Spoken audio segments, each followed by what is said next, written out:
कोल्हापुरातील सागर सोनवणे यांनी महाविकास आघाडीचे उमेदवार श्रीमंत शाहू महाराज छत्रपतींवरील आपल्या निष्ठेचं अनोखं दर्शन घडवलंय। सागर यांनी पहाटे 5 वाजता पंचगंगा नदीमध्ये आंघोळ करून दंडवत घालायला सुरुवात केली। 30 किलोमीटर अंतर पार करत दुपारी 1 वाजण्याच्या सुमाराला रणरणत्या उन्हात ते ज्योतिबा डोंगरावर दाखल झाले।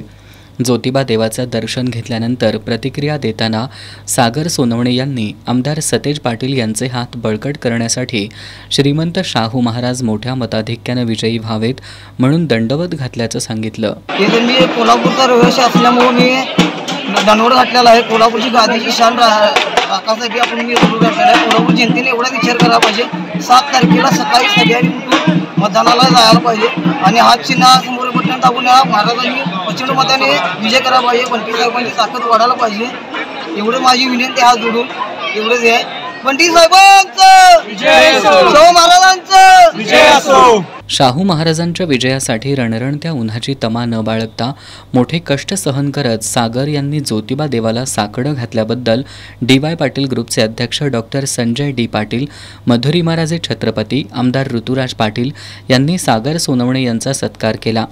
यावेळी माजी नगरसेविका मनीषा बुचडे, विजय शिंदे, अनिकेत गायकवाड, सूरज पवार आदी उपस्थित होते।